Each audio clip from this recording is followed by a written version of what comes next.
जय गुरुदेव, जय महाकाल। आज मैं आपको एक जो छोटी श्रेणी की साधना में आती है अप्सरा साधना ही है, और स्वर्ण मालिनी इस अप्सरा का नाम है। और इसकी विशेषता ये है कि कहली तो ये गुरुवार से शुरू होती है।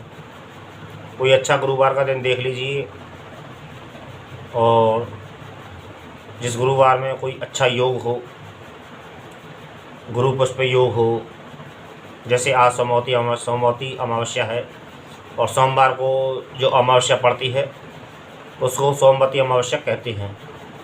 तो ऐसे योग होते हैं। इस साधना का विधान वैसे तो यही है कि किसी विशेष योग पर की जाए तो उसका अनुभव जल्दी होता है, उसका फल अच्छा रहता है, ऐसा माना गया है। और एक यह है कि इसकी जो मंत्र जप जो होता है वो हकीकी माला से होता है। तो ये इसकी दो विशेषताएं हैं। और एक इसकी ये विशेषता है कि जब तक हमारी साधना चले, खास करके 7 दिवस तक, कम से कम 1 सप्ताह 7 दिन के लिए, किसी भी कुंवारी कन्या को सफ़ेद वस्त्र, सफ़ेद मिठाई का भोजन कराएं तो उत्तम रहता है। ऐसा विधान इस साधना का है। और 21 माला जाप का विधान है और 11 दिन का विधान है इसका। लेकिन मेरा स्वयं का ऐसा अनुभव है कि हमें जो साधना, यदि कोई छोटी साधना हो, कम दिनों की कोई साधना हो, तो हमें अधिक से अधिक मंत्र जाप करना चाहिए। 21 माला वैसे एक अच्छी संख्या मानी जाती है। मेरा स्वयं का ऐसा अनुभव है। जब मैंने पहली बार साधना की थी 21 माला से, तो मैंने लगभग 3-4 दिन का जप कर पाया था, क्योंकि मुझे कोई तजुर्बा नहीं था, कोई अनुभव नहीं था। अपने जीवन में पहली बार मैंने साधना की थी, लेकिन उसमें मैंने संकल्प रख दिया था। जो संकल्प जो रखा था, तो मैंने उस संकल्प की पूर्ति देखी कि हाँ, 21 दिन के माला के हिसाब से, तो लगभग 21 माला के हिसाब से मैंने 3-4 दिन लगभग जाप किया था मैंने नाभि दर्शन अप्सरा साधना का। तो उसमें साधना मैंने छोड़ दी थी बीच में ही, क्योंकि ना तो कोई तजुर्बा था, ना कोई प्रैक्टिकल था मेरे जीवन में। पहली बार साधना का एक जोश था, और जोश होने के साथ साथ में मैंने साधना आरंभ तो कर दी, लेकिन मैंने कभी अपने जीवन काल में इतना लंबा समय बैठा नहीं आसन पर, ना ही मुझे अभ्यास। मैंने पहले 2 दिन तो मुझे कोई दिक्कत नहीं हुई बैठने में। थोड़ा सा अलग आभास होता था, क्योंकि अनुभव तो हुआ था, लेकिन बैठने में जो अनुभव, जो जैसे कमर वगैरह में दर्द वगैरह, या फिर एक जो 2.5 घंटे बैठना मेरे लिए बहुत कठिन था, क्योंकि उस समय मुझे गुटखे वगैरह का शौक़ था। मैं बैठ नहीं पाता था, लेकिन मैं 2 बार में मंत्र जप पूरा करता था। लेकिन हाँ, मैंने यह अनुभव किया कि 21 माला, मैंने 5 माला, उसमें के बाद में मैंने 5 माला मंत्र जप भी किया है। उसी से मैंने अनुभव भी पाया था, क्योंकि मैंने बीच बीच में मेरा मन लगता था, तो मैं एक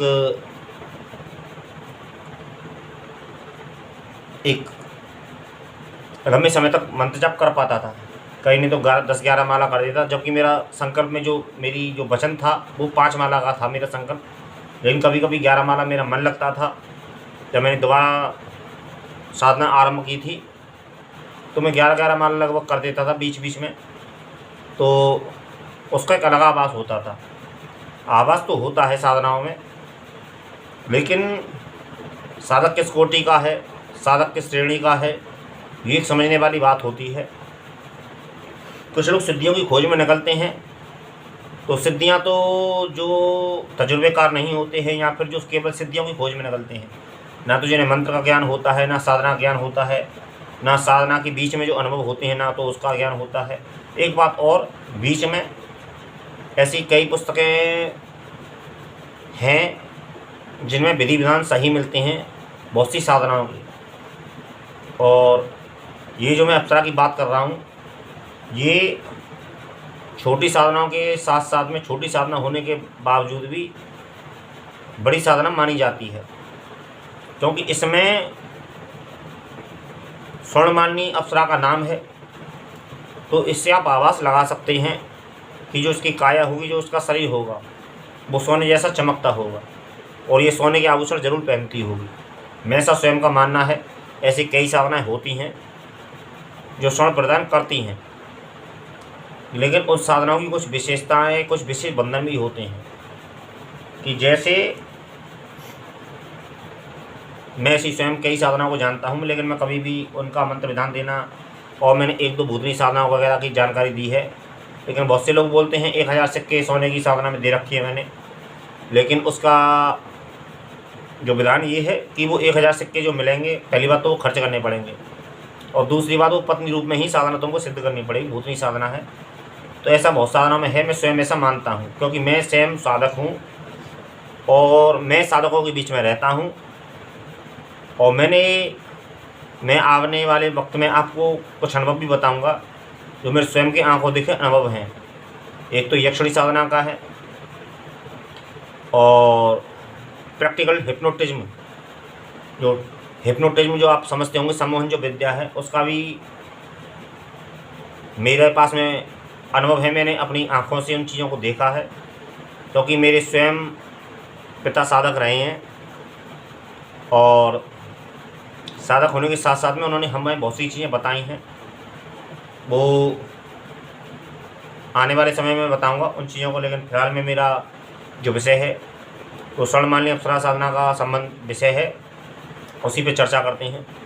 तो ऐसी कई साधनाएं होती हैं जो छोटे रूप में साधनाएं होती हैं और छोटे कम दिनों की होती हैं, लेकिन इस साधनों की विशेषता यह होती है कि इनकी विशेष तैयारियां होती हैं, विशेष योग होती हैं, तब ये साधनाएं होनी चाहिए, तो लाभदायक रहता है। और एक साधक को यह विशेष ध्यान रखना चाहिए कि साधक जब भी साधना करे तो संकोच में ना पड़े। देखो, आपको कुछ मिले या ना मिले, ये एक अलग बात होती है। मैंने यंत्र विधान आपको दिए हैं और हवन विधान मैंने आपको दे रखा है और मंत्र विधान दे रखा है।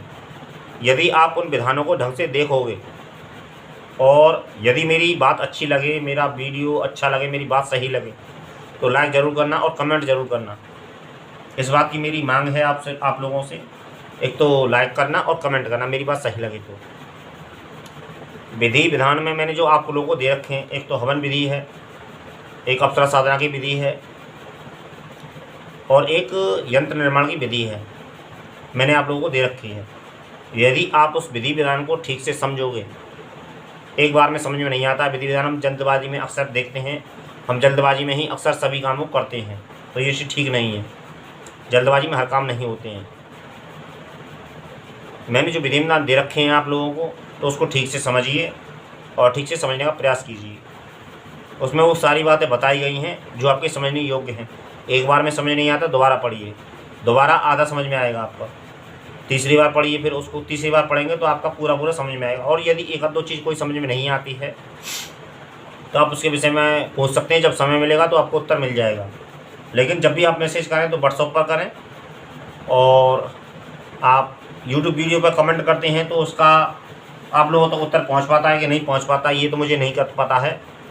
और यदि आपको कमेंट करना है तो व्हाट्सएप पर मैसेज कीजिए। व्हाट्सएप मैंने नंबर दे रखा है अपना, और कुछ वीडियो में मेरा व्हाट्सएप नंबर नहीं है, कुछ भी ज़्यादा से ज़्यादा मेरे वीडियो में व्हाट्सएप नंबर है।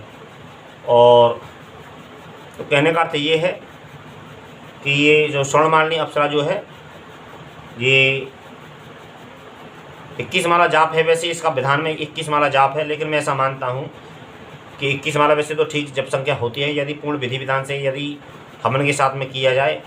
हवन विधि सभी में रहती है, अप्सरा साधना में खास करके, क्योंकि ये वैदिक साधना होती हैं। यदि हम हवन विधि को अपनाते हैं तो बहुत उत्तम रहता है, बहुत उत्तम रहता है, अति उत्तम रहता है यदि हम हवन विधि को करें। इसमें एक आता ध्यान, तो ध्यान साधनों में नहीं दिया जाता है। अक्सर करके अप्सरा साधनों में ध्यान कोई तुम्हें बताता नहीं है, जबकि गलत होता है। ध्यान का अपने आप में बहुत महत्व होता है, और ध्यान बोलते हैं ध्यान होता है योग में चलता है सांसों का ध्यान। और भी कई तरीके का होता है, अपना अपना तरीका होते हैं, सभी के अपने अपने होते हैं। ध्यान की जो पद्धतियाँ होती हैं वो अलग अलग होती हैं। लेकिन साधनाओं में जो चलता है वो मुख्य रूप से रूप ध्यान चलता है।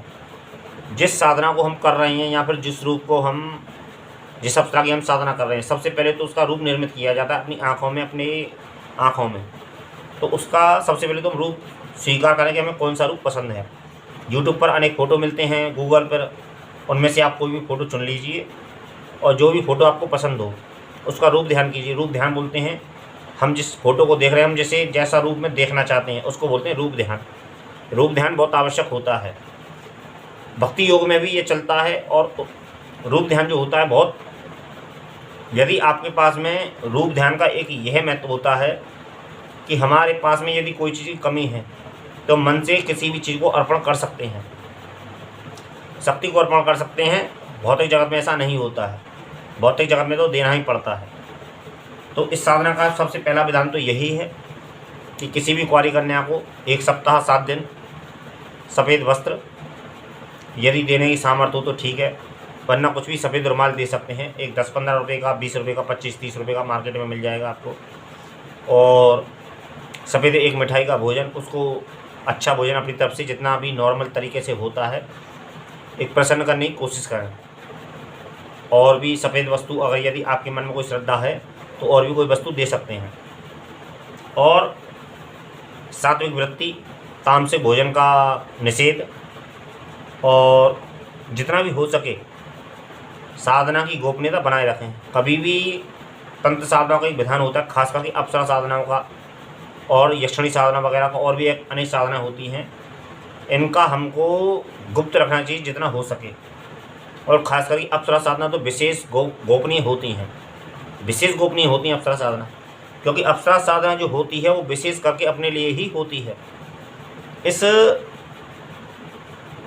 साधना को जब आप करोगे तो आप स्वयं अनुभव करोगे, क्योंकि जब साधकों से बात होती है और गुरु लोगों से बात होती है, और जो जिन पुस्तकों ने, जिन लेखकों ने, वो लेखक हैं वो तो अब इस दुनिया में नहीं हैं।